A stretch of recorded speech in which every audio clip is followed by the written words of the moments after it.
नमो सिद्धाणं नमो आयर्याणं नमो वैध्यायाणं नमो लोये सर्वसाहूणम् ओंकारं बिन्दुसंयुक्तं नित्यं ध्यायन्ति योगिनः कामदं मोक्षदं चैव ओंकाराय नमो नमः। मंगलम भगवान वीरो मंगलम गौतमो गणी मंगलम कुंद कुंदायो जैन धर्मोस्तु मंगलम सर्वमंगल मांगल्यम सर्वकल्याणकारकम प्रधानम सर्वधर्मानां जैनम जयतु शासनम जैनम जयतु शासनम। ज्ञान समान आन जगत में सुख को कारण ये परमामृत जन्म जरा मृत्यु रोग निवारण। सुर असुर इंद्र नरेंद्र वंदित कर्म मल निर्मल कर वृष तीर्थ के करतार सिर वर्धमान जिम शत शत नमन। तीर्थंकर की धुनि गणधर ने सुनी अंग रचे सुनी ज्ञानमयी सो जिनवर वाणी शिव सुख दानी त्रिभुवन मानी पूज भई मंगलमय मंगल करन वेतराग विज्ञान नमो ताहि जाते भय अरहंतादि महान करि मंगल करि हो महा ग्रंथ करण को कान जाते मिले समाज सब पावे निज पद राज। ये महान मोक्ष मार्ग प्रकाशक नामक शास्त्र जिसमें 7वें अधिकार की चर्चा अपनी हो रही है। 7वें अधिकार में देवशास्त्र गुरु का अन्यथा रूप, इनके भक्ति का अन्यथा रूप, इस विषय पर अपनी चर्चा चल रही है। देवशास्त्र गुरु के श्रद्धान को शास्त्रों में सम्यक दर्शन कहा है, इसलिए है जीव अन्य देवशास्त्र गुरु के पास नहीं जाता हुआ अपने ही देवशास्त्र गुरु का सेवन करता हुआ अपने आप को सम्यक भी मानता है। तोडरमल जी ऐसे जीवों के भी भूल निकाल करके सिद्ध करते हैं कि वे भी मिथ्या दृष्टि हैं, कि केवल अन्य देवादि के यहाँ नहीं जाकर के अन्य अपने देवादि का श्रद्धान करने मात्र से कोई सम्यक दृष्टि नहीं हो जाता। वास्तव में अपने देवशास्त्र गुरु को भी उनके स्वरूप के अनुसार जो श्रद्धान करता है, उनके यथार्थ स्वरूप को जान करके जो श्रद्धान करता है, भक्ति में प्रवर्तता है, वह यथार्थ सम्यक दृष्टि है, अन्यथा वह भी मिथ्या दृष्टि है। देव शास्त्र गुरु तीनों में यहाँ परीक्षा प्रधानी को यहाँ श्रेष्ठ कहा है, आज्ञा अनुसार मानने वालों को यहाँ यथार्थ नहीं कहा।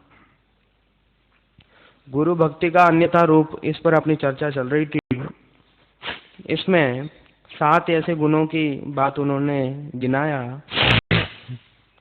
मुनि दया पालते हैं, शील पालते हैं, धनादि नहीं रखते, उपवास आदि तप करते हैं, क्षुधादि परिचय सहते हैं, किसी से क्रोध नहीं करते, उपदेश देकर औरों को धर्म में लगाते हैं।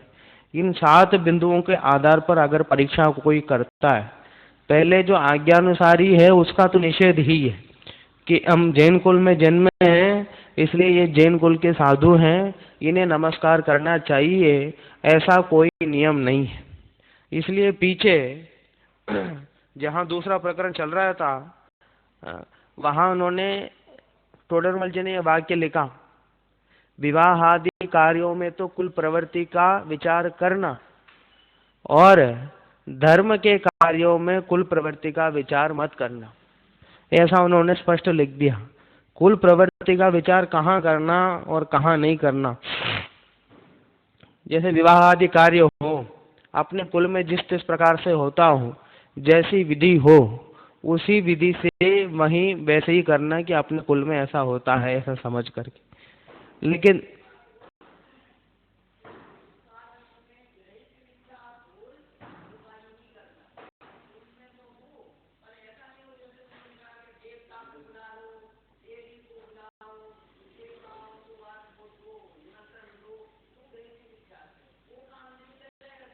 नहीं, उसकी बात नहीं है। अपने कुल के अनुसार, जैसे जैन कुल में जिस प्रकार शादी होती है तो उसी प्रकार वो उसमें करता है। उसमें कोई ज्यादा, जैसे उसमें कुल परंपरा का ही विचार करता है, उसमें नवीन परंपरा नहीं जोड़ता अपने हिसाब से, क्योंकि उसमें जिस जैसे अपने कुल से जैसा होता आ रहा है उसे वह ग्रहण कर लेगा, लेकिन धर्म में वो विचार करेगा। धर्म को ऐसा नहीं समझेगा कि हमारे कुल में ऐसा होता है इसलिए हम ऐसा करेंगे। ऐसा करके कुल परंपरा की बात केवल घर के कार्यक्रमों तक ही सीमित है कि अब हमारी परंपरा में इस प्रकार होता है इसलिए करते हैं, ये धर्म में नहीं है। धर्म में, हमारे परंपरा में, हमारे यहाँ जो जो आते हैं साधु, सबको ही हम सबकी सेवा करते हैं, ऐसा कह करके उनकी सेवा करने नहीं लगना चाहिए कि हमें उस संबंध में परीक्षा करनी चाहिए, धर्म आदि में परीक्षा करनी चाहिए, ये बात है। यहाँ 7 प्रकार से भक्ति परीक्षा करने पर भी गुरु का स्वरूप अभी यथार्थ नहीं हुआ, क्योंकि ये जो इन्होंने गुण गिनाए, ये गुण अन्य मिथ्या दृष्टि में भी पाए जाते हैं। अन्य परमहंस आदि हैं, रामकृष्ण परमहंस आदि जो अन्य हैं, उनके साधुओं में भी इस प्रकार के गुण पाए जाते हैं। इसलिए इनमें अति व्याप्तिपना है, दोनों में पाया जाता है, लक्षण में भी और लक्षण के अलावा अन्य में भी पाया जाता है। इसलिए इनके द्वारा सच्ची परीक्षा नहीं होती है। तथा जिन गुणों का विचार करते हैं उनमें कितने ही जीव आश्रित हैं, कितने ही पुद्गल आश्रित हैं, उनके विशेष न जानते हुए असमान जातीय मुनि पर्याय में एकत्व बुद्धि से मिथ्या दृष्टि ही रहते हैं। अब उनमें जो 7 गुणों से उन्हें उनकी महिमा मानते हैं, उन महिमा में भी कितने तो जीव आश्रित हैं और कितने तो पुद्गल आश्रित हैं, कि दोनों में भेद नहीं करते हैं कि जीव आश्रित कौन है, पुद्गल आश्रित कौन है। ऐसा भेद नहीं करते हुए वो दोनों का जो कार्य हुआ वो अकेले उनका हुआ, ऐसा समझ करके उसमें धर्म मानते हैं, उसमें उनकी महिमा मानते हैं। कि वास्तव में देखा जाए तो राग आदि जो कार्य होते हैं वो आत्मा के हैं और शरीर आदि के जो क्रिया होते हैं वो शरीर के हैं, और दोनों को मिला करके अकेले उनको महान मानना ये कदापि उचित नहीं है। वे तो सम्यक दर्शन ज्ञान चारित्र से ही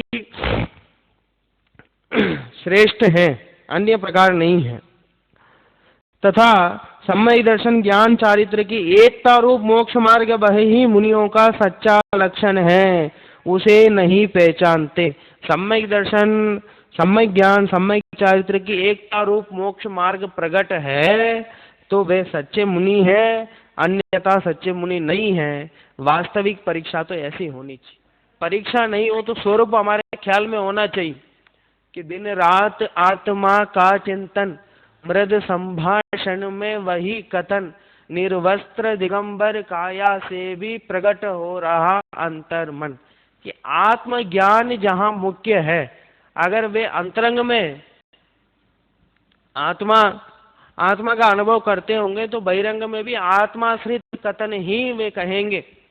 जिस प्रकार कोई गोताखोर हो, वह समुद्र में डुबकी लगाता है, डुबकी लगा करके रत्नों की खोज करता है, मोतियों की खोज करता है, मोतियों की खोज करके ऊपर आता है तो ला ला के दिखाता है, देखो मोती। वैसे ही ये 6वें 7वें गुणस्थान में झूलने वाले मुनिराज हैं, ये 7वें गुणस्थान में आत्मा का अनुभव करके 6वें गुणस्थान में आकर के बताते ही आत्मा कैसा है देखो। विषय कषाय की बात वे नहीं करेंगे। विषयाशा वसाती तो निरारंभो परिग्रह, ज्ञान ध्यान तपोरक्त तपस्वी स प्रशस्यते। ऐसे तपस्वी की प्रशंसा की जाती है जिनागम में। कैसे तपस्वी की? विषयाशा वसाती तो, विषय से रहित नहीं कह रहे हैं, विषय से रहित तो वे हैं, उनका रूप ही विषय से रहित है। वे तो दिगंबर अवस्था है, वहां विषयों की कोई संबंध तो है ही नहीं, लेकिन वहां विषय आशा वशाती तो कहा, विषय की आशा से भी रहित है ऐसा भी नहीं कहा, विषय की आशा के वश से रहित है। विषय तो है ही नहीं, विषय की आशा भी नहीं और विषय की आशा के वश भी नहीं है, ये वास्तविकता है। विषय आशा वशाती तो निरारंभो अपरिग्रह, निरारंभ आरंभ से रहित है। छह काय की जीवों की हिंसा जिसमें हो उसे आरंभ कहते हैं। छह काय जीवों की हिंसा किसी प्रकार का कोई ऐसा कार्य नहीं करते हैं, ऐसा कोई आरंभ नहीं करते हैं कि जो जरूरी समझकर ऐसा कोई कार्य नहीं करते जिसमें छह काय जीवों की हिंसा हो। आरंभ आरंभ से रहित है और अपरिग्रह अंतरंग और बहिरंग परिग्रह से रहित है। किंचित मात्र भी परिग्रह, अंतरंग और बहिरंग मूर्छा परिग्रह, किसी प्रकार की मूर्छा से वे रहित हैं। इस प्रकार परिग्रह से वे रहित है। ये तो रहित रहित रहित हो गया, ये तो नकारात्मक हो गया। सकारात्मक क्या है? ये नहीं है, ये नहीं है। जो नहीं है वो उनका लक्षण कैसे बन सकता है? बात समझ में आ रही ना?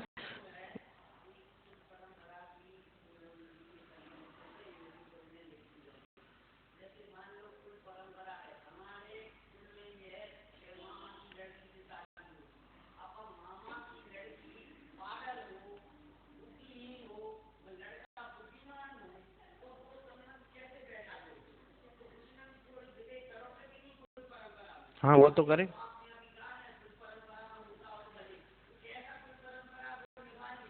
नहीं नहीं, ऐसा नहीं निभाएंगे, ऐसा नहीं।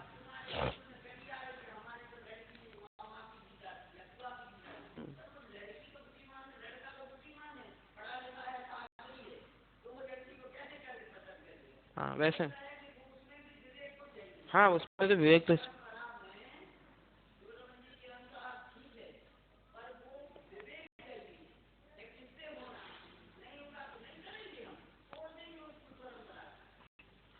टोडरमल जी का कहने का मतलब सिर्फ इतना है कि कुल परंपरा में ऐसा क्यों, ऐसा उसमें परीक्षा करने मत बैठना कि अगर जो भी कार्य हो रहा हो उसमें ऐसा क्यों हो रहा है, ये सोच करके उसमें परीक्षा करने मत बैठना कि जो सामने से दिखे जैसा हो रहा हो उसको वैसे ही मान लेना।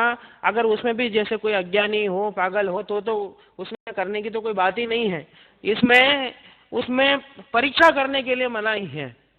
धर्म के क्षेत्र में तो परीक्षा करो, लेकिन उस क्षेत्र में परीक्षा करने से कोई मिलने वाला नहीं। ऐसा क्यों होता है, इतनी खेती क्यों है, ऐसे ही दुकानबाजी क्यों है, ये हमारे पिता दादा ने सबने दुकान ही क्यों की, ऐसा उसमें विचार मत करो। कुल परंपरा में जैसा चल रहा है उसमें ज्यादा कोई विवेक करने की जरूरत नहीं है। जैसा चल रहा है उसको अहिंसात्मक रूप से जितना हो सके अहिंसक रूप से उसका पालन करो, उसमें कोई ज्यादा दिमाग मत लगाओ, ऐसा कहने का मतलब है। अब यहाँ तो कि विषय की आशा के वश से रहित हैं और आरंभ से रहित हैं और परिग्रह से रहित है, तो रहित रहित हो गया। और जो है ही नहीं है वो उनका लक्षण कैसा हो सकता है? उनमें है क्या कि ज्ञान ध्यान तपो रक्त है। ज्ञान ध्यान और तप इसमें रक्त है। तो तीनों एक ही प्रक्रिया का नाम है। आत्मानुभव रूप जो प्रक्रिया है ज्ञान ध्यान तप वही है। तो तप में ऐसा कोई भेद नहीं करना, उनमें अलग अलग प्रकार के तप पालते हैं ऐसा करके। वो आत्मानुभव रूप जो अंतरंग में उनके अवस्था है वही वास्तव में तप है। और ध्यान और तप, ध्यान जरूरी है, तप ऑप्शनल है, ऐसा ऐसा दादा उसमें दोनों में भेद करते हैं कि वास्तव में कि आत्मानुभव रूप वो ज्ञान ध्यान तप वो तीनों उसी के बल पर ऊपर वो विषयों की आशा नहीं होना, आरंभ नहीं होना, परिग्रह नहीं होना, इन सब का कारण कौन है? वो ज्ञान ध्यान तपो रक्त है, इसमें लीन रहते हैं। ऐसे तपस्वी प्रशंसा के योग्य है। ये समंतभद्र आचार्य ने परीक्षा करके ऐसा लक्षण लिखा है और वे स्वयं साधु हैं। वे स्वयं साधु हैं और साधु होकर के स्वयं उन्होंने साधु के लक्षण लिखा, वो इस तरह उन्होंने लिखा है।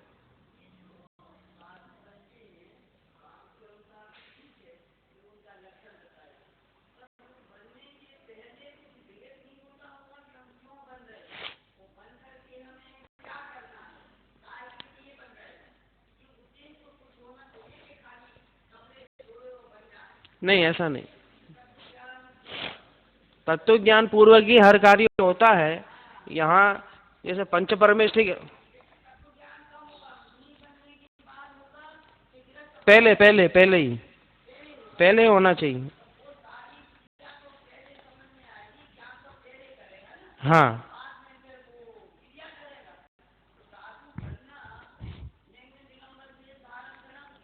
हम्म।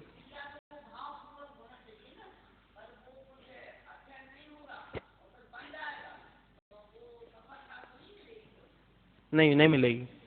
ये 3 नंबर पेज पे थोड़ा नमल जी ने लिखा, आचार्य उपाध्याय साधु का सामान्य स्वरूप, जो विरागी होकर समस्त परिग्रह का त्याग करके शुद्धोपयोग रूप मुनि धर्म का अंगीकार करके अंतरंग में तो उस शुद्धोपयोग द्वारा अपने को आप रूप अनुभव करते हैं, परिद्रव्य में अहम बुद्धि धारण नहीं करते तथा अपने ज्ञानादिक स्वभाव ही को अपना मानते हैं और परभाव में ममत्व तो नहीं करते तथा जो परिद्रव्य उनके स्वभाव ज्ञान में प्रतिभाषित होते हैं उन्हें जानते तो हैं पर इष्ट अनिष्ट मानकर उनमें राग द्वेष नहीं करते। अब धीरे धीरे ऐसा, ये मेन बात है, ये मुख्य बात है। इसके होने पर ही फिर हाँ, हाँ,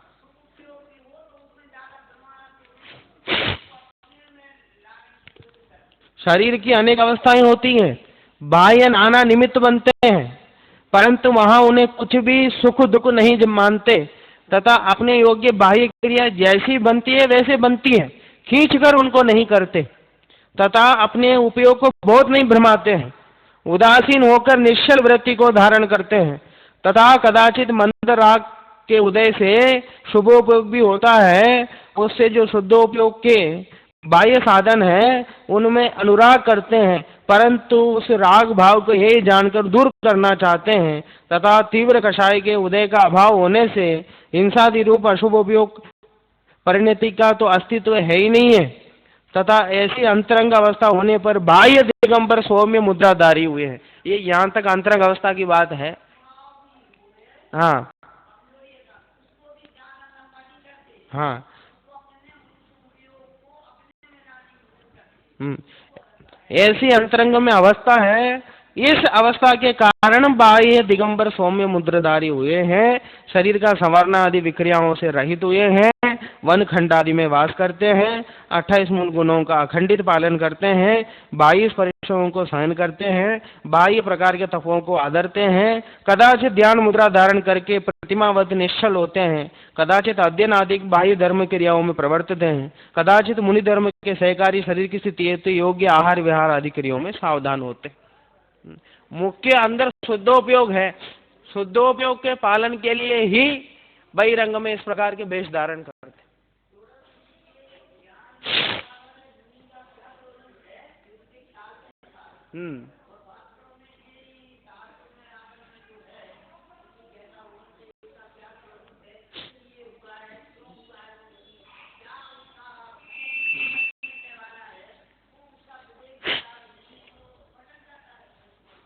जैसे यहाँ बैठ कर हम पढ़ाई कर रहे हैं, जैसे यहाँ लाइट बंद हो गई, फिर क्या करेंगे हम? यहाँ से उठ के बाहर जाके बैठ के पढ़ाई करेंगे, जहाँ उजाला हो वहाँ बैठ के पढ़ाई करेंगे। फिर वहाँ शोर करने लग जाएं लोग तो क्या करेंगे? वहाँ से अलग होकर के दूसरी जगह जहाँ शांत हो वहाँ बैठ करके पढ़ाई करेंगे। तो ये हमने पढ़ाई करने के लिए जगह बदला। इसमें अंतर क्या है कि भाई जैसे बहिरंग में ऐसी परिस्थिति हमें नहीं लगी, हमारे अनुकूल परिस्थिति नहीं लगी कि हमारी पढ़ाई यहाँ बैठ के नहीं हो सकती है, तो हम उस जगह को छोड़ करके दूसरी जगह चले जाते हैं।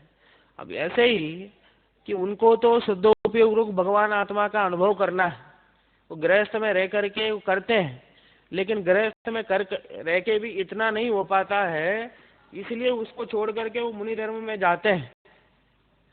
मुनि धर्म में जाते माने सारा विकल्प छोड़ देते हैं, कपड़े तक का विकल्प नहीं आना चाहिए, शरीर को संवारने तक का विकल्प नहीं आना चाहिए, क्योंकि समय तो देना पड़ेगा ना, उतना समय भी उनको उसमें देने के लिए अंतरंग से बिल्कुल भी इच्छा नहीं है। उतने समय को भी बचा करके आत्मानुभव में लगाना चाहते हैं, इसलिए जाते हैं। अब मैं यहाँ हॉल में लाइट बंद हो गई और मैं जाके बाहर पढ़ने के लिए बैठा तो पुस्तक तो एक तरफ रह गई और वहाँ जो लोग मिले उनके साथ बातों में लग गया। वहाँ जो शोरबाजी हो रही है, वहाँ जो राजनीति की चर्चा हो रही है, उनके साथ में लग गया। तो मैं जिस उद्देश्य से बाहर गया वो काम तो हो ही नहीं रहा। मेरा उद्देश्य तो यही था कि यहाँ लाइट नहीं है तो मुझे बाहर जाके पढ़ाई करनी है। बाहर जाके जो पढ़ाई करें और वहाँ भी अगर आवाज़ हो रही है तो और एकांत में जाए। तो अंतरंग में उनका उद्देश्य तो जो पंचम गुण स्थान में भी जो आत्मा का अनुभव वो कभी कभार करते थे उसको और निश्चल रूप से करना है उनको, इसलिए उस दशा को प्राप्त होते हैं। उस दशा को इसलिए वो प्राप्त होते हैं। तो अंतरंग में शुद्धोपयोग धर्म को पालन करने के लिए ही सारे विकल्प को छोड़ते हैं। लेकिन वहां जाकर के अगर शुद्धोपयोग ही भूल जाए तो वो सही दशा नहीं है। वो बहिरंग दशा तो अंतरंग के पोषण के लिए वो आती है वो दशा, और वो कोई पूज्य नहीं है। अंतरंग में उस शुद्धोपयोग पूर्वक जो दशा होती है वही वास्तविक में पूज्य है।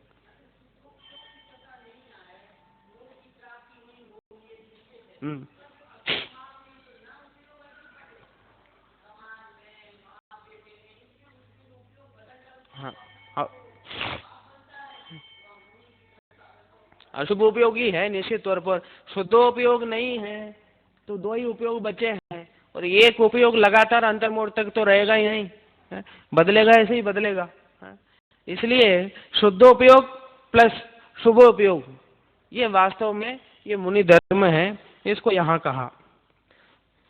तथा सम्यक दर्शन ज्ञान चारित्र की एकता रूप मोक्ष मार्ग वह ही मुनियों का सच्चा लक्षण है। उसे नहीं पहचानते क्योंकि यह पहचान हो जाए तो मिथ्या दृष्टि रहते नहीं। अगर ये पहचान हो जाए तो मिथ्या दृष्टि क्यों रहेंगे।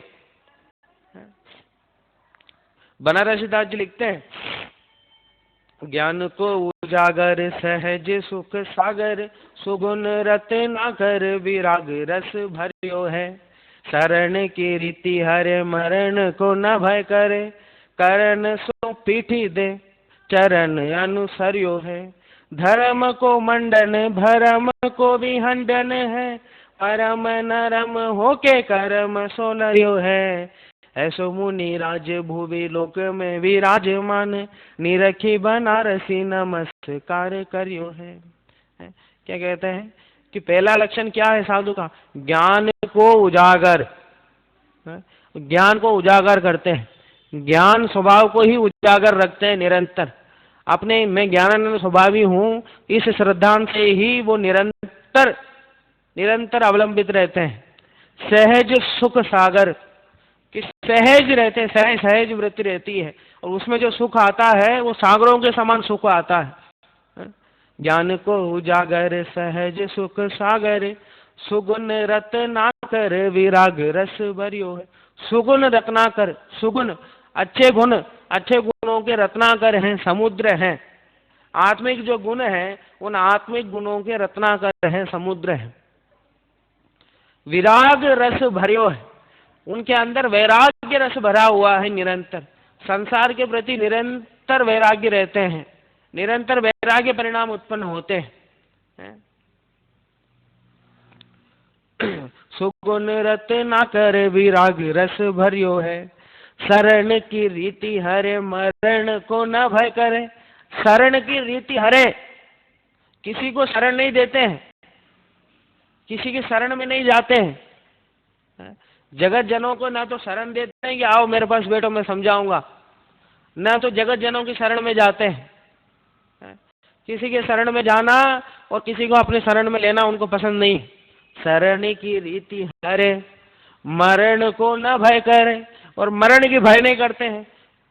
जंगल आदि में जाकर रहते हैं, वहाँ क्रूर प्राणी सब वहाँ त्रियंचादि रहते हैं तो भी मरण की भय नहीं करते, क्योंकि वो जानते हैं कि भाई तो आत्म रूप है, कभी वो मरने वाले हैं नहीं। अनादि अनंत आत्म स्वभाव में उनकी श्रद्धा दृढ़ हो चुका है। वे उसमें करण सो पीठी दे चरण अनुसर्य है। पिठाई करते हैं, किसकी पिटाई करते हैं? करण सो पीठी दे, इंद्रियों की पिटाई करते हैं। मतलब इंद्रियों का पोषण नहीं करते हैं, इंद्रियों के अनुसार प्रवर्तन नहीं करते हैं। करण सो पीठी दे चरण अनुसर्यो है। चरण का अनुसरण करते हैं, चरण माने चरणानुयोग, आचरण का अनुसरण करते हैं। धर्म को भंडन है, भरम को विखंडन है। धर्म का मंडन करते हैं और भरम, भरम माने मिथ्यात्व, मिथ्यात्व का विखंडन करते हैं। कदाचित शुभ राग में आते हैं तो शास्त्र लिख करके धर्म का मंडन करते हैं और भरम का विखंडन, भरम मिथ्यात्व आदि का नाश करते हैं। धर्म को मंडन है, भरम को विखंडन है, परम नर्म होके कर्म सो लरियो है। कर्म से लड़ाई करते हैं, जो कर्म है अनादि से कर्म बांधे आ रहे हैं, उन कर्मों से लड़ाई करते हैं। कैसे लड़ाई करते हैं? तलवार से लड़ाई करते हैं कि क्या करते हैं? कि परम नरम होके कर्म से लड़िए, परम नरम होके, एकदम कोमल अंतरंग से, कर्मों से कुछ है एकदम इतना नफरत नहीं, परम नरम होके कर्म सो लरियो है। ऐसे मुनिराज भुवि लोक में विराजमान में निरखी बनारसी नमस्कार। ऐसे मुनिराज को बनारसी दास जी ने देख करके नमस्कार किया है, क्योंकि यह पहचान हो जाए तो मिथ्या दृष्टि रहे नहीं। पुण्य बंध के इस प्रकार यदि मुनियों का सच्चा स्वरूप ही नहीं जानेंगे तो सच्ची भक्ति कैसी होगी? पुण्य बंध के कारण वो तो शुभ क्रिया रूप गुणों को पहचान कर उनकी सेवा से अपना भला होना जानकर उनमें अनुरागी होकर भक्ति करते हैं। एक तो सच्ची परीक्षा तो करते ही नहीं है कि वास्तविक क्या है, और वास्तविक जाने बिना सच्ची भक्ति कैसे होगी? हो ही नहीं सकती है। पुण्य बंध के कारणभूत जो शुभ क्रिया रूप गुणों को पहचान कर, पुण्य बंध के कारणभूत जो शुभ क्रिया रूप जो उनके कार्य होते हैं, उन कार्यों को पहचानते हैं और उनकी सेवा से अपना भला जानकर उनमें अनुरागी होकर प्रवर्तित हैं।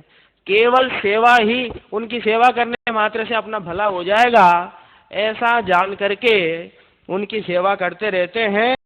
अति अनुरागी होकर भक्ति करते हैं, अति अनुरागी होकर सेवा करते हैं। मेरे गांव में 2-3 मकान छोड़ करके एक 10-15 साल बड़े भैया है मेरे से, वो निरंतर ऐसे ही हमारे यहाँ जो मुनिराज आए थे, अभी तो चले गए आके, फिर भी वो निरंतर उनकी सेवा में लगे रहते हैं, वो निरंतर उन्हें याद करते रहते हैं। अब कभी उनसे बात होती है तो मैं जाता हूँ तो मुझसे भी धर्म की चर्चा करते हैं। अब उनको पूछा मैंने, क्यों आप इतना याद क्यों करते हो? तो वो ऐसा कि उनको याद करने से, उनकी पूजा करने से हमारे व्यापार में वृद्धि हो जाएगी और उनके पास बहुत शक्ति है, और उस शक्ति का उपयोग थोड़ा सा हमारे जीवन में हो जाए, उस शक्ति से वे थोड़ा सा हमें आशीर्वाद दे दें तो हमारा काम हो जाएगा। अभी फिर मैंने उनको कहा कि ये सही भक्ति नहीं है, ये सम्यक दर्शन ज्ञान चारित्र जो है उसको पहचान करके जो भक्ति होती है वही वास्तविक भक्ति है। उन्होंने पूछा ये क्या है, सम्यक दर्शन ज्ञान चारित्र क्या है? तत्वा सूत्र में लिखा है, पहले सूत्र में, रत्नत्रय है, ये आत्मिक गुण है, इसके माध्यम से धर्म जीव में उत्पन्न होता है, इसके बिना धर्म नहीं है। बोले कि नहीं नहीं ये सब छोड़ो तुम, इसके माध्यम से व्यापार में वृद्धि होगी कि नहीं बताओ, उसके माध्यम से कोई शक्ति मिल सकती है कि नहीं बताओ? कि वो मिल सकती हो तो ठीक है, नहीं तो हमें उससे कुछ लेना देना नहीं। तो पूरी दृष्टि जहाँ लौकिक प्रयोजन पर है तो उन्हें ये सम्यक दर्शन ज्ञान चारित्र की बात नहीं जचेगी, तो उसमें उनको लगता कि कुछ मिलेगा कि नहीं बताओ, कि धर्म से क्या मिलेगा, क्या फल मिलेगा, ये हम कैसे समझाएं? कि सिद्ध गति की प्राप्ति होगी वो तो ठीक है, लेकिन व्यापार में वृद्धि होगी कि नहीं बताओ? तो कहाँ वो सिद्ध गति की प्राप्ति की बात है और कहाँ व्यापार की वृद्धि की बात है? हम दोनों में तुलना करके वो बात कैसे समझाएं? और जब तक इस तरह के एकदम लौकिक प्रयोजन वाले लोग रहते हैं, और लौकिक प्रयोजन को बढ़ावा देने के लिए भी इस तरह के जो साधु संत रहते हैं, तो वो प्रवृत्ति बढ़ती जाती है, बढ़ती जाती, बढ़ती जाती। लेकिन सच्चा धर्म क्या है कि सम्यक दर्शन ज्ञान चारित्र, इसकी पूर्णता अरहंतादि सिद्ध आदि देव में है और इनकी प्रकटता गुरु आदि में है, और ऐसी प्रकटता मुझे होवे इसलिए मैं उनके पास जाऊं, इस दृष्टि से जाता है उनके पास, ये यथार्थ गुरु भक्ति है। आप जो गणित का सबसे अच्छा अध्यापक होगा, गणित पढ़ाने वाला जो सबसे अच्छा अध्यापक होगा, आप गणित पढ़ाने वाले अध्यापक को उसके पास जाकर के उसको भोजन कराएं, उसके हाथ पैर दबाएं और उसके पास ही बैठे रहें निरंतर, और जो पढ़ाने की बात आवे तो वहां से उठकर भाग के आ जाए, और निरंतर उसको भोजन कराएं, हाथ पैर दबाएं और उसके पास रहें, और उससे कुछ पढ़े नहीं, सीखे नहीं, तो पर वो जो हम सेवा करते हैं उस सेवा का मतलब क्या है? जब तक उनके पास जो ज्ञान है उस ज्ञान की प्राप्ति हमें होगी नहीं, तो उसके बिना ही सेवा करने से क्या है? गुरु देवशास्त्र गुरु की सेवा करते समय निरंतर रत्नत्रय की वृद्धि होवे, खासकर जो गुरु हैं वो रत्नत्रय की पूर्णता नहीं हुई उन्हें, कदाचित हम आहार आदि भी देवे तो मन में ऐसे परिणाम होना चाहिए कि हमारे जो हम आहार आदि जो क्रिया हम कर रहे हैं इसके माध्यम से उनके रत्नत्रय की वृद्धि होवे, वो शीघ्र मोक्ष पद को प्राप्त करे, इस उद्देश्य से दिया जाना चाहिए, तब वो वास्तविक है। वो हमने जो वास्तव में किया, हमने जो शुभरा किया, उसका फल जो हमें मिलेगा वो भी उस रूप में ही मिलेगा। और वास्तव में उद्देश्य जो आहार दिया जाता है वो वास्तविक नहीं है। ये बहुत है, इस प्रकार की कितनी बातें हैं कि समय दर्शन ज्ञान चारित्र को प्रधान रख करके जो क्रिया की जाती है वही प्रधान है, वही वास्तविक है। स्वयं के लिए जो आहार बनावे, अपने लिए आहार बना के रखें एकदम शुद्ध है, और उसी समय ऐसी भावना आवे कि कोई मुनिराज हमारे आंगन में आवे कि हम उनको आहार करा सकें। बात समझ में आ रही ना? एकदम नवदा भक्ति पूर्वक, कि केवल वचनों में नवदा भक्ति कहना वो वैसे परिणाम नहीं है, वैसे पुण्य परिणाम नहीं है। ये सब इसका अर्थ करते हुए गुरुदेव के प्रवचन में लिखा हुआ है, इसका अर्थ करते हुए कि वो उनके उद्देश्य से नहीं बना हुआ हो, और उद्देश्य से बना के फिर कह देंगे कि आहार शुद्ध है, जल शुद्ध है, तो सच्चापना नहीं है उसमें। इस प्रकार कि समय दर्शन ज्ञान चारित्र की एकता रूप जो मोक्ष मार्ग है, मोक्ष मार्ग में वृद्धि उनके जीवन में हो और मोक्ष मार्ग मेरे जीवन में प्रकट हो, ये दोनों में मोक्ष मार्ग प्रधान होना चाहिए, देने वाले भी और लेने वाले भी। ऐसे जो मोक्ष मार्ग पूर्वक जो सेवा होती है वो वास्तविक सेवा है। हम जिस अध्यापक से जिस विषय को पढ़ते हैं हम पूरा विषय को समझें, फिर उनकी सेवा भी करें, तो वो बात समझ में आती है कि ऐसा कोई अध्यापक हो जो हमें पढ़ाता ही नहीं हो, ये एक अक्षर भी नहीं पढ़ाता हो, हमें कुछ ज्ञान कराता ही नहीं हो, उस अध्यापक की सेवा कोई नहीं करेगा। बात समझ में आए ना? नहीं, कहीं जगत में अध्यापकों की गिनती कम नहीं हो जाए, ऐसे दृष्टि से कोई ऐसा अध्यापकों की सेवा करेगा क्या? तो कम हो जाए तो हो जाए, ऐसे अध्यापक जो एक अक्षर भी नहीं पढ़ाते हैं उस अध्यापक के कम होने से क्या फर्क पड़ेगा? कि वास्तव में समय दर्शन ज्ञान चारित्र 11 वर्ष की उम्र में कुंद कुंद आचार्य घर से निकल गए, 14-15 वर्ष में, कितने 22 वर्ष में, 11 वर्ष में तो घर से निकल गए थे, फिर मुनि दीक्षा 14 वर्ष में, 11 वर्ष में मुनि दीक्षा, तो 9 वर्ष की उम्र में घर से निकल गए थे, 2 वर्ष बाद उन्होंने मुनि दीक्षा धारण कर ली। तो वास्तव में वो सम्यक दर्शन ज्ञान चारित्र उसकी भावना इतनी निरंतर बातें हुए, वो इतने कम उम्र में उन्होंने ग्रहण कर लिया, और ऐसा माना जाता है कि लगभग 95 वर्ष तक वो जीवन जिए, वो पूरा उसी अवस्था में। वो 33 साल की उम्र में आचार्य बन गए थे, लगभग उसके बाद 60-62 वर्ष रहकर वो आचार्य पद में रह करके उन्होंने कार्य किया, वो 84 पाठ उन्होंने लिखे, वो पूरे एकदम मोक्ष मार्ग मोक्ष मार्ग मोक्ष मार्ग, और कोई बात नहीं है।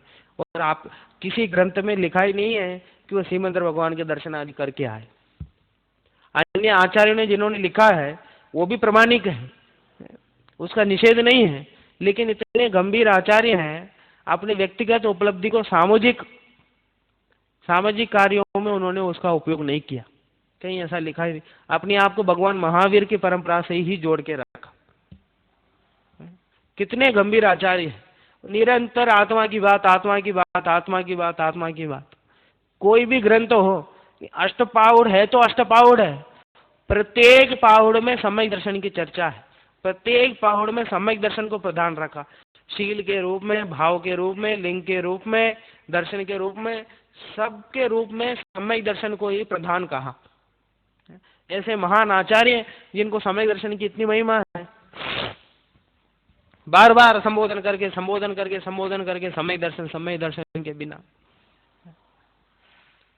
जबकि हम इस प्रकार का तर्क देते हैं कि सम्यक दर्शन तो कहीं भी हो सकता है, लेकिन संयम केवल इसी भाव में हो सकता है। इसलिए सबसे पहले संयम धारण करो, तो सम्यक दर्शन तो कभी भी धारण कर लेंगे, कि सम्यक दर्शन के बिना संयम नहीं हो सकता।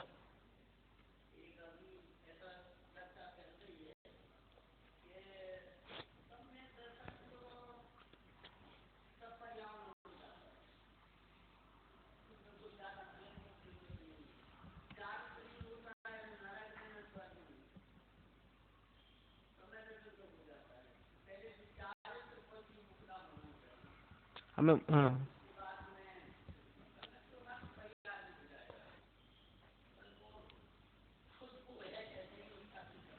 मैं वही तो कह रहा हूँ कि सम्यक दर्शन के बिना चारित्र प्रकट कैसे होगा। हाँ, इसमें मुनियों की बात, जो गुरु हैं छठवें सातवें गुणस्थानवर्ती, उन गुरुओं की बात तो दूर कि रत्न करंड श्रावक आचार में श्रावकों के लिए जो चारित्र का उन्होंने वर्णन किया, सबसे पहला अधिकार लिखा सम्यक दर्शन अधिकार। उस श्रावकों के पंचम गुणस्थानवर्ती के भी जो 12 व्रत होंगे, वो भी अगर सम्यक दर्शन नहीं है तो वो भी मिथ्या है।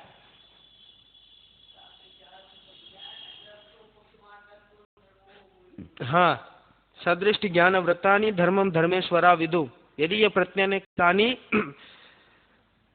ऐसा कह करके उन्हें धर्म को ही, सम्यक दर्शन ज्ञान चारित्र को ही धर्म कहा, कि वो जो 12 व्रत आदि हैं वो भी सम्यक दर्शन के बिना है तो वो भी कुछ कार्यकारी नहीं है। सम्यक दर्शन धर्म का मूल है, मोक्ष महल की प्रथम सीढ़ी या बिने ज्ञान चरित्र, सम्यकता न लहे आते धारो भव्य पवित्र, कि सम्यक दर्शन प्रधान, सम्यक दर्शन सर्व प्रयत्न करके सम्यक दर्शन करने का कार्य करना चाहिए। कि सम्यक दर्शन प्रकट हो गया, वो सम्यक दर्शन, अभी उसमें प्रवचन सार की गाथाओं का जो अध्ययन हमने किया दीपावली के दिन, उसमें 3 गाथाओं में भी यही कहा कि सबसे पहले दर्शन मोह का क्षय होगा, फिर राग द्वेष का अभाव होगा, फिर चारित्र मोह का क्षय होगा, फिर उसके बाद अनंत अवस्था की प्राप्ति हो। मार्ग क्या है कि सर्वप्रथम मार्ग ये है। तो सम्यक दर्शन पूर्वक हमारी श्रद्धा एकदम दृढ़तर हो जावे और संयम की तरफ हमारे परिणाम आगे बढ़े, तो स्वयं में जो होना होगा बहिरंग में वो अपने आप होगा, उसे करने की जरूरत नहीं है। कि वास्तव में हम इस बात का श्रद्धान करें कि मैं आत्मा हूँ, ज्ञानानंद स्वभावी हूँ, ये ज्यादा जरूरी है। और ऐसा श्रद्धान हो जाए तो उसके बाद स्वयं में अपने सारे कार्य सब अपने आप होते जाएंगे। कि सम्यक दर्शन की प्रतिज्ञा है कि मुझे जो एक बार धारण कर ले उसे मैं मोक्ष में ही ले जा करके छोड़ने वाला हूं। ये वास्तविक बात है। अगर कोई ऐसा कहे कि 12वीं कक्षा ज्यादा जरूरी है, कि 12वीं कक्षा के बाद सीधे कॉलेज में प्रवेश हो जाता है, तो इसलिए पहली कक्षा नहीं पढ़ के मैं सीधे 12वीं कक्षा में पढ़ता हूं, ये कोई उचित बात नहीं है। वो क्रमशः जो होता है वो क्रमशः ही होता है। इसलिए सीधा कहें कि हम तो सीधा चारित्र धारण कर लेंगे, हम सीधा मोक्ष ही चले जाएं, तो ऐसे बहुत लोग जो सीधा धारण करके गृह तक जाते हैं, उनकी बात नहीं है। यथार्थ धर्म का एकदम, जब जग विषयों में रचपच कर गाफिल निद्रा में सोता हो, अथवा वह शिव के निष्कंटक पथ में विषकंटक बोता हो, वो हर्द निशा का सन्नाटा वन में वनचारी चरते हो, तब शांत निराकुल मानस तुम तत्वों का चिंतन करते हो। एकदम पूरा जगत कैसा हो रहा है, विषयों में रच पच कर, गाफिल निद्रा में एकदम बेहोश होकर सोने की बात नहीं है, वो जो मिथ्यात्व के अधीन होकर के विषयों में रच पच रहा है उसे ही वहां सोना कहा। रात में जो हम सोते हैं उसको वहां सोना नहीं कहा। विषयों में रच वचन, स्वरूप को भूलना ही सोना है। स्वरूप को भूलने का नाम ही निद्रा है। मैं ज्ञानानंद स्वभावी हूँ, इस बात की खबर नहीं होना ही सोना है। वो गाफिल है, कि गाफिल माने बेखबर होकर के सोना। अपने स्वरूप का भान नहीं होना ही वास्तव में निद्रा है। निद्रा की ये परिभाषा है। एकदम हम गहरी नींद लेते हैं तो कुछ पता ही नहीं रहता ना कि क्या हुआ क्या नहीं हुआ। और वैसे ही ये मिथ्यात्व की गहरी नींद में है कि अपने स्वरूप का भान हमको नहीं है। शिव के जो एकदम निष्कंटक पथ है उसमें विषकंटक बोया जा रहा है, विषय कषाय का अधीन होकर के। और ऐसे समय में, और वन में वनचारी चरते हैं, ऐसे समय में शांत निराकुल मानस, एकदम शांत, वन में बैठ करके तत्वों का चिंतन करते हैं। तत्वों का चिंतन करते हैं कि जीव कौन है, अजीव कौन है, आश्रय कौन है, बंध कौन है, संवर कौन है, निर्जरा कौन है, मोक्ष कौन है, मैं कौन हूँ, आया कहाँ से, और मेरा रूप क्या, संबंध दुखमय कौन है, स्वीकृत करूं परिहार किया। और ये बातें हमको लगती है कि क्या करना, रोज रोज थोड़ी ये बातें हम विचार करते रहेंगे। लेकिन वहां कहते हैं कि वो मुनिराज वहां बैठ करके ऐसे चिंतन करते हैं, जीव तत्व का चिंतन करते हैं। तो जो कार्य मुनिराज करते हैं घर बार छोड़ करके, अब वो कार्य हमको ऐसा लगता है कि हम यहाँ बैठ करके क्या करें। वो तत्वों का चिंतन ही वास्तविक उपाय है। तत्वार्थ सिद्धांतम सम्यक दर्शनम कहा। इसलिए सम्यक दर्शन ज्ञान चारित्र रूप जो वास्तविक मोक्ष मार्ग है वही मुनियों का सच्चा लक्षण है। उसे पहचान, उसका पहचान होना चाहिए। उसके पहचान के बिना सच्ची भक्ति नहीं होगी, और उसके पहचान के बिना जो हम सेवा शुश्रूषा आदि करके अपने आप को उनकी भक्ति करना मानते हैं वो वास्तविक नहीं है। इसलिए इस प्रकार इस गुरु भक्ति का जो अन्यथा रूप है इसमें इतनी बातें कही गई हैं कि पहले तो आज्ञा अनुसार नहीं होना, कि हम जैन कुल में जन्मे इसलिए जैन साधु है इनकी भक्ति करनी, आज्ञा अनुसार प्रवर्तन नहीं करना। और दूसरी बात, परीक्षा करना तो भी बहिरंग गुणों की परीक्षा नहीं करना। ये बहुत शांत है, निराकुल है, शील पालन करते हैं, ब्रह्मचर्य का पालन करते हैं, धन आदि नहीं रखते हैं, उपवास आदि करते हैं, ऐसी परीक्षा नहीं करना। और परीक्षा करना संभव हो तो सम्यक दर्शन ज्ञान चारित्र की परीक्षा करना, और जिनमें पाए जाएं तो उनके साथ में रह करके तुम भी सम्यक दर्शन ज्ञान चारित्र को प्राप्त करने का उपाय समझना। और उनके पास हम रह करके उपाय समझेंगे, अपने आप उनकी सेवा तो हम करते ही हैं। हम इतना एकदम जो सामान्य व्यक्ति है, उपशमी व्यक्ति है, जो हमें जो सबसे अच्छा अध्यापक हमें पढ़ाता है उससे हमें ग्रहण करते हैं, तो उनकी सेवा हम निरंतर करते ही करते हैं।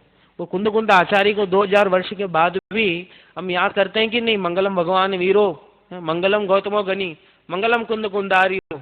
वो 2000 वर्ष के बाद भी हम याद करते हैं कि नहीं? वो क्यों याद करते हैं? उन्होंने यथार्थ मोक्ष मार्ग हमें बताया। और जिन आचार्यों को भी हम याद करते हैं अनेकों वर्ष के बाद भी, टोडरमल जी को याद करते हैं, अमरचंद्र आचार्य को याद करते हैं, अनेक आचार्यों को क्यों याद करते हैं? उन्होंने यथार्थ मोक्ष मार्ग को बताया। इसलिए कि जिनमें यथार्थ मोक्ष मार्ग है, जिनके जीवन में सम्यक दर्शन ज्ञान चारित्र प्रधान है, वे ही पूजनीय है, वे ही भक्ति करने योग्य है। जिनमें सम्यक दर्शन ज्ञान चारित्र की है ही नहीं है, या फिर सम्यक दर्शन ज्ञान चारित्र की चर्चा ही नहीं है, उनकी सेवा मात्र करने से हमारा कोई भला होने वाला नहीं है। और जिनमें सम्यक दर्शन ज्ञान चारित्र है, उनकी भी सेवा मात्र करने से कुछ भला होने वाला नहीं। बात समझ में? अकेले सेवा ही करते रहे और अकेले बाद में जब सम्यक दर्शन ज्ञान चारित्र की बात आवे कि उस समय उठ के चले जाए।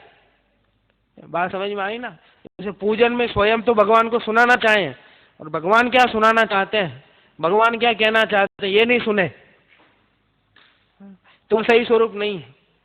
वैसे ही कि सम्यक दर्शन ज्ञान चारित्र प्राप्ति की भक्ति और उनके माध्यम से सम्यक ज्ञान चारित्र को प्राप्त करने का उपाय, इस प्रकार जो यथार्थ गुरु की भक्ति होती है वो यथार्थ गुरु भक्ति है। आज्ञानुसारी और बाह्य लक्षणों के आधार पर जो परीक्षा होती है वो सच्ची परीक्षा नहीं है। ऐसे सम्यक दर्शन ज्ञान चारित्र से युक्त गुरुओं का समागम हमको मिले, और ऐसे परम गुरु के समागम के आशीर्वाद से, उनकी सेवा से हमें भी सम्यक दर्शन ज्ञान चारित्र की प्राप्ति होवे।